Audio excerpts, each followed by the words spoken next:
प्रणिपत्यवर्धमानं प्रश्नोत्तररत्नमालिकां वक्ष्ये नागनरामरवन्द्यं देवं देवाधिपं वीरम्। बोलिए श्री 1008 पार्श्वनाथ भगवान की जय। आचार्य गुरुवर विद्यासागर जी महाराज की जय। मुनिपुंगव श्री 108 सुधा सागर जी महाराज की जय। हम सभी बड़े सौभाग्यशाली हैं जो हमें राजर्षि अमोघ वर्ष के द्वारा रचित महान ग्रंथ प्रश्नोत्तर रत्नमालिका के अध्ययन का अवसर मिल रहा है। हम सभी इन 29 श्लोकों को बड़े अच्छे से एक एक शब्द को समझते हुए एक एक प्रश्न पर विचार करते हुए लाभान्वित हो रहे हैं। ये ग्रंथ सुभाषितों का सुभाषित रूप रत्नों की माला है जो हमारे लिए बेहद आकर्षक और महत्वपूर्ण है। आज हम 2 श्लोकों का अर्थ करेंगे, क्रमशः 22 और 23। इन दोनों श्लोकों में बहुत अच्छे अच्छे प्रश्न आए हैं। देवता भी किसे प्रणाम करते हैं और किससे दूर रहना चाहिए इत्यादि। इन सभी प्रश्नों को हम यहाँ पर इन श्लोकों के माध्यम से देखेंगे। चलिए प्रारंभ करते हैं। श्लोक क्रमांक 22। उच्चारण। कस्मै कस्मै नमः नमः सुरैरपि सुरैरपि सुतरां सुतरां क्रियते क्रियते दया प्रधानाय दया प्रधानाय कस्मा कस्मा दुद्विजितव्यम दुद्विजितव्यम। यहाँ पर आधा द व छोटी ई की मात्रा। कस्मा दुद्विजितव्यम कस्मा दुद्विजितव्यम। संसारारण्यतः संसारारण्यतः संसारारण्यतः संसारारण्यतः आधणावर्य सुधिया सुधिया।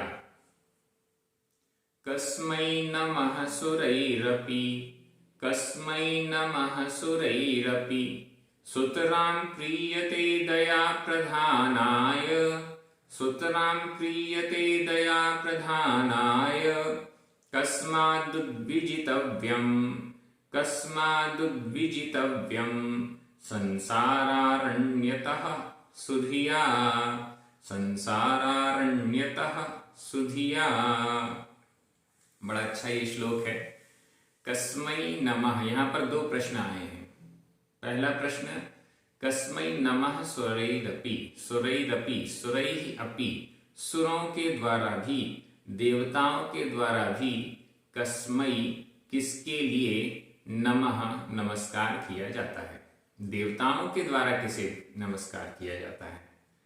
और दूसरा प्रश्न है कस्मात् उद्विजितव्यम किससे दूर रहना चाहिए। दोनों ही बड़े महत्वपूर्ण प्रश्न हैं। हम भी तो चाहते हैं कि देव भी कभी आकर हमको नमस्कार करें। चलिए देखते हैं। कस्मै नमः, नमः यानी नमस्कार। कस्मै किसके लिए। नमः शब्द जिसके लिए प्रयोग किया जा रहा है, जिसे नमस्कार किया जा रहा है, उसमें चतुर्थी विभक्ति का प्रयोग होता है। तो यहाँ पर कस्मै किसके लिए चतुर्थी विभक्ति का एक वचन है। किसके लिए नमः नमस्कार, किसके लिए नमस्कार करते हैं। कौन, किसके द्वारा नमस्कार हो रहा है। सुरैरपि, यहां पर संधि विच्छेद करिए। सुरैः अपि, सुरैः विसर्ग, अपि अ, विसर्ग और अ मिलकर विसर्ग के स्थान पर हो गया र, और अ मिल गया तो र पूरा हो गया। सुरैः अपि सुरों के द्वारा, अपि भी, सुरैः सुरों के द्वारा भी। सुरैः यह तृतीया विभक्ति का बहुवचन है। सुरैः अपि सुरों के द्वारा भी, देवताओं के द्वारा भी कस्मै किसे नमः नमस्कार किया जाता, क्रियते आगे लिखा हुआ है क्रियते किया जाता है। सुतराम क्रियते, सुतराम यानी अच्छी प्रकार से, मात्र नमस्कार नहीं किया जाता, अच्छी प्रकार से नमस्कार किया जाता है। देखिए प्रश्न भी कितना बढ़िया बन रहा है। सुरैरपि, सुरों के द्वारा भी, देवताओं के द्वारा भी, अब यहां भी शब्द लगा दिया, इसका मतलब देव नहीं, सभी के द्वारा। देव तो बहुत बड़े हो गए, आसानी से किसी को नमस्कार नहीं करते होंगे, बड़ा व्यक्ति आसानी से किसी को नमस्कार नहीं करता, तो फिर देवों के द्वारा भी अच्छी प्रकार से, सुतराम अच्छी प्रकार से, कस्मै किसके लिए, नमः नमस्कार क्रियते किया जाता है। क्रियते यह वर्तमान काल अनुपुरुष एकवचन का क्रिया रूप है। क्रियते किया जाता है, किसे नमस्कार किया जाता है, अच्छी प्रकार से, वो भी देवताओं के द्वारा भी। अब उत्तर देख लेते हैं, बड़ा अच्छा उत्तर है। दया प्रधानाय, कस्मै किसके लिए नमस्कार होता है, दया प्रधानाय, दया प्रधान के लिए, जिसके अंदर, जिस पुरुष के अंदर दया प्रधान है, जिस व्यक्ति के लिए दया प्रधान है, दया ही मुख्य है, कोई भी काम कर रहा है उस काम के पहले उसको दया करुणा याद रहती है, और दया के अनुसार, करुणा के अनुसार ही जो अपना कार्य करता है, उस व्यक्ति के लिए सुरैरपि, सुर भी, देवताओं के द्वारा भी, सुतराम बड़ी अच्छे प्रकार से, नमः नमस्कार क्रियते किया जाता है। बड़ा अच्छा यहां प्रश्न हो गया, यहां एकदम स्पष्ट कर दिया, जो दयालु व्यक्ति है उसके लिए देवता भी नमस्कार करते हैं। बहुत सारी बातें इस पहली लाइन से हमें क्लियर हो रही हैं। सबसे पहले तो प्रश्न एकदम क्लियर हो रहा है, जो दयालु व्यक्ति है उसको देवता भी नमस्कार करते हैं। नमस्कार करने से तात्पर्य प्रशंसा करते हैं, उनकी जय जयकार करते हैं इत्यादि। इसके लिए जो दया प्रधान है, जिसकी हर क्रिया में दया झलकती है, जिसके हर कार्य में दया करुणा झलकती है, ऐसे व्यक्ति को देवता भी नमस्कार करते हैं। अब आगे चलें, और कौन सी बातें हैं। देवता तो नमस्कार करते हैं, मनुष्य भी उनकी प्रशंसा करते हैं, जो भी उनसे मिलता है दयालु व्यक्ति की प्रशंसा ही करता है।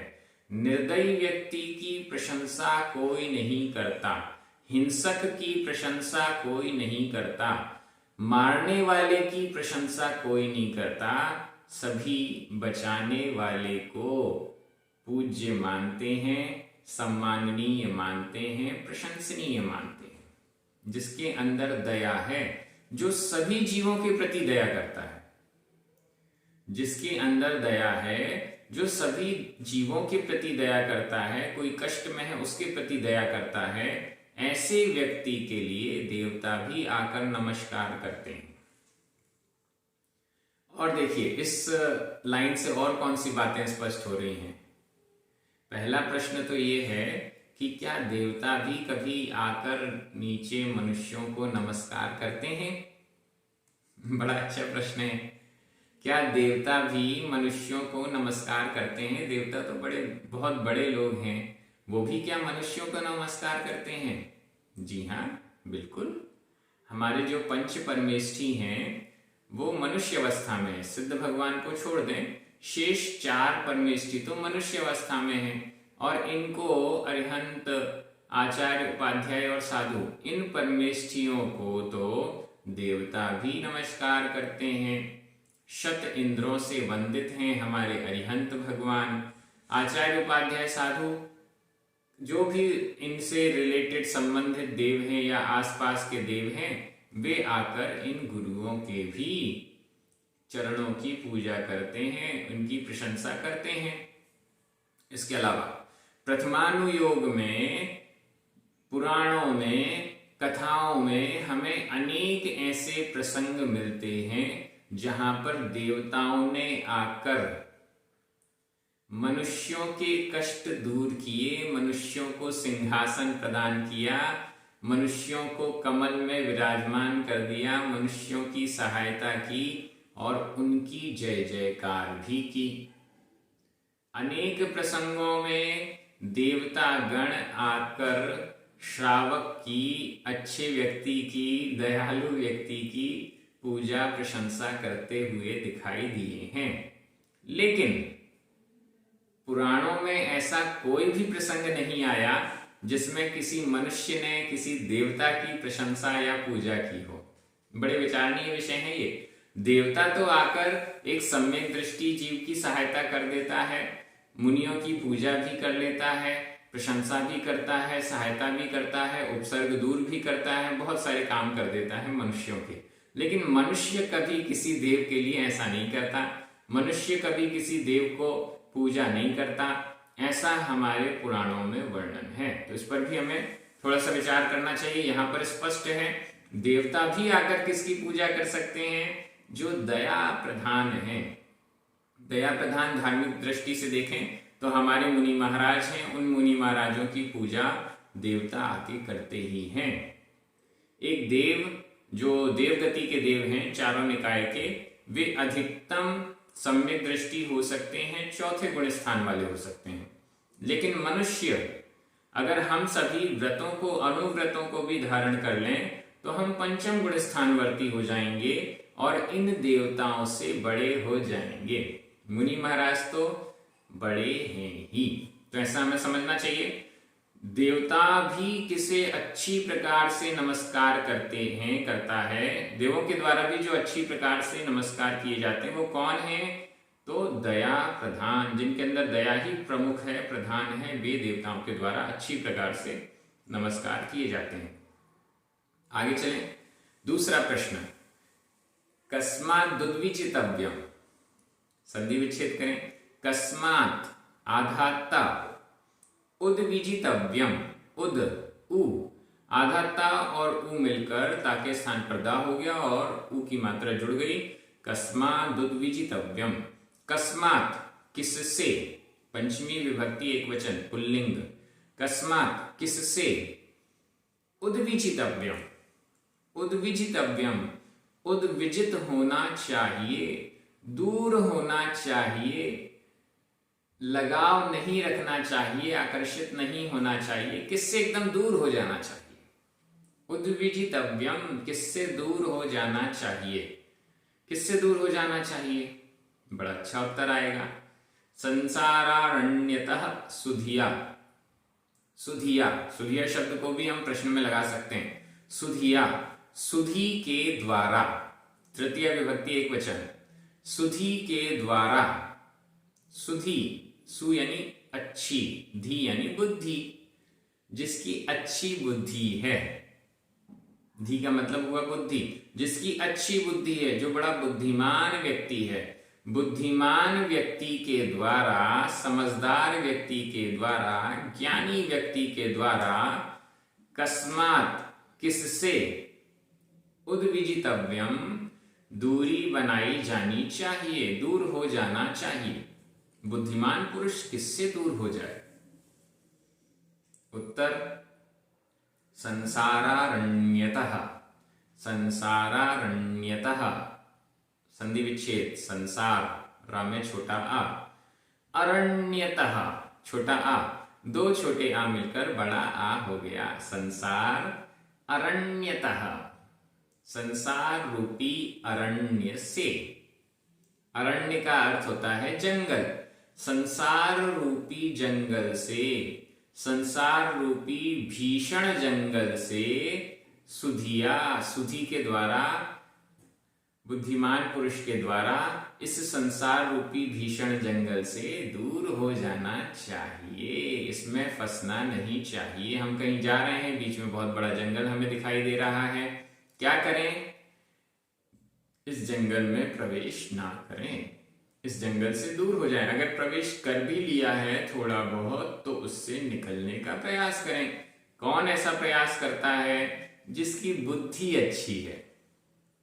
देखिए, आचार्य राजर्षि अमोघ वर्ष जी भी एकदम सटीक शब्दों का प्रयोग कर रहे हैं, क्योंकि जिसकी बुद्धि खराब है वो तो ये सोचता है कि जंगल कितना भी बड़ा हो मैं पार कर लूंगा, और वो संसार में प्रवेश करता ही जाता और फंसता ही जाता है। और जिसकी बुद्धि अच्छी होती है वो कहता है ये संसार रूपी जंगल पराक्रम दिखाने के लिए नहीं है, यहाँ से जल्दी निकल जाओ, पता नहीं चलेगा कब कहाँ कौन जानवर आ गया, हिंसक जानवर जो हमें खा जाएगा। तो इसलिए बुद्धिमान पुरुष तो उससे जल्दी निकलने का प्रयास करते हैं। तो यहाँ पर भी संसार रूपी जंगल से हम बुद्धिमान हैं, हम ज्ञानी हैं, तो हमें क्या करना चाहिए, किससे दूर हो जाना चाहिए? संसार से, संसार रूपी जंगल से दूर हो जाना चाहिए। यहाँ पर संसार अरण्यतः, तः यह तसिल प्रत्यय कहलाता है संस्कृत में, जो कि पंचमी विभक्ति के स्थान पर प्रयुक्त होता है। तो इसको भी हम पंचमी विभक्ति का ही कहेंगे, क्योंकि कस्मात किससे दूर हो जाना चाहिए? संसार अरण्यतः, संसार रूपी जंगल से।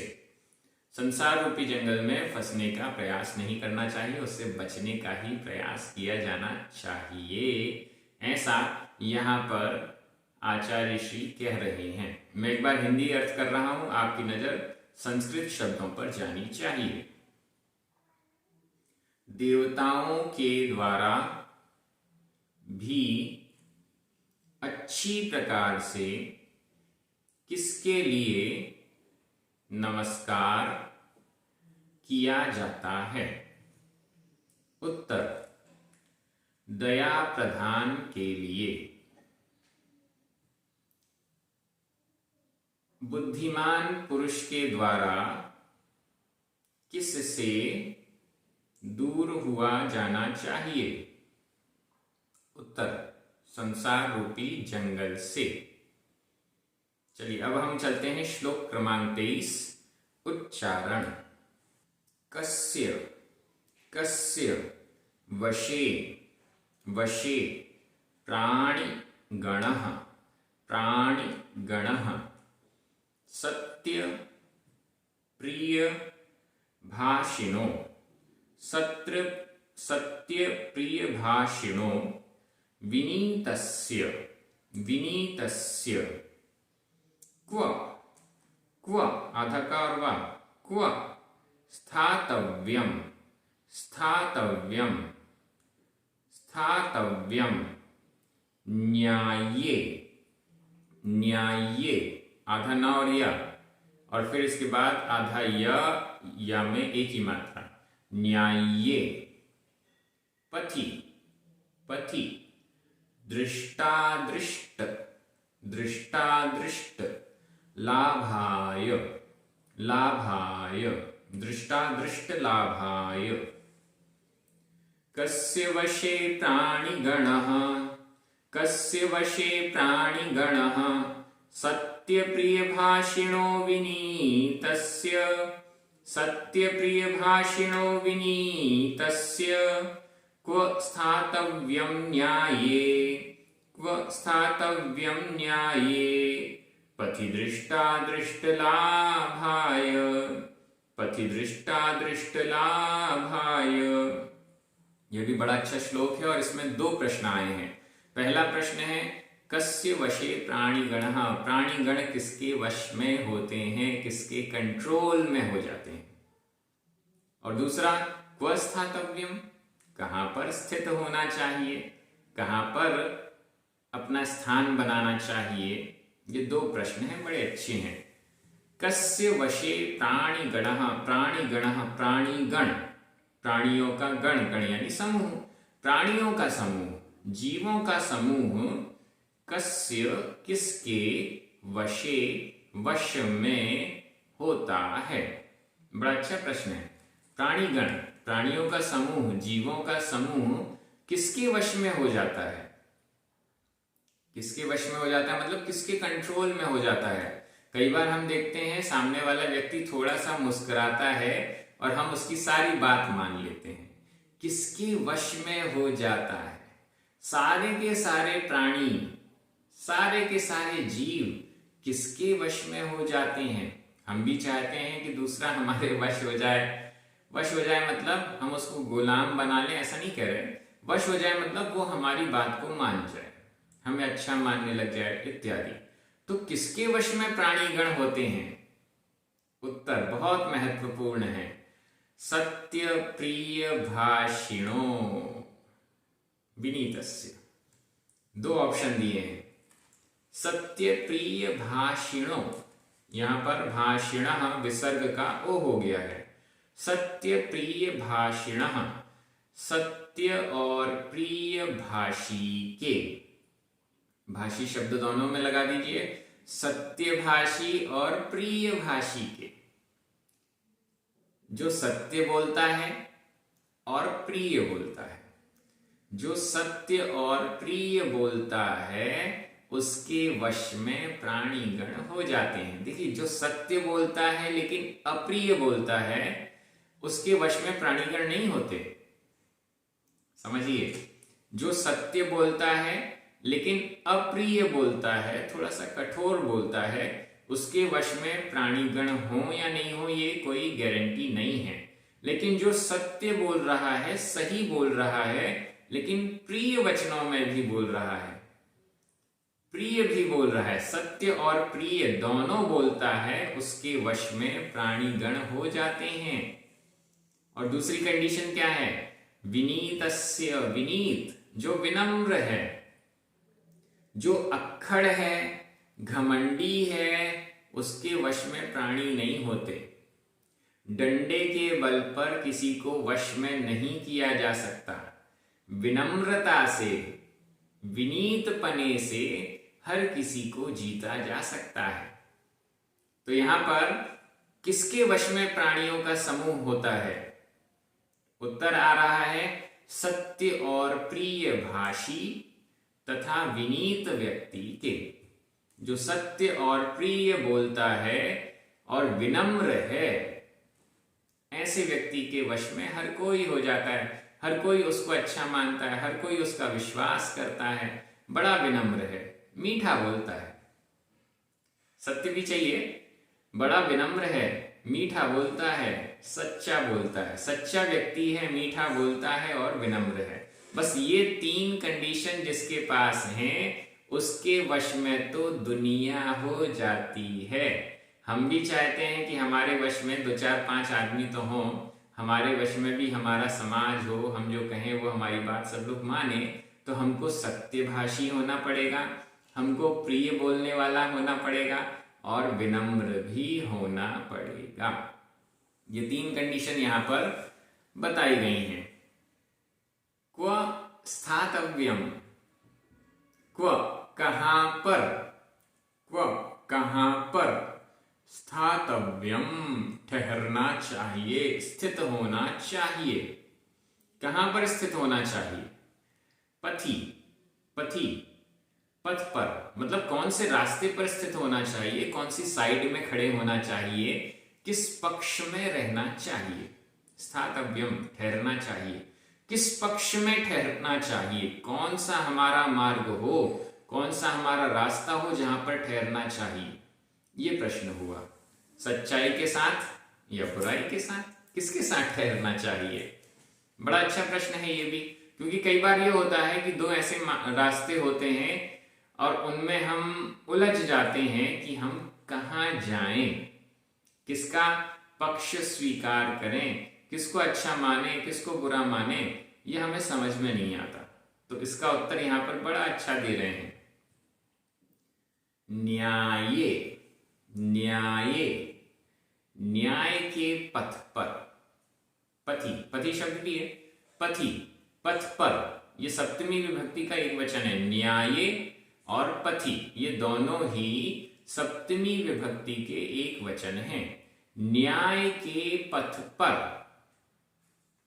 अन्याय के पथ पर स्थित नहीं होना चाहिए, अन्याय के मार्ग पर नहीं जाना चाहिए, अन्याय के पक्ष की ओर खड़े नहीं होना चाहिए।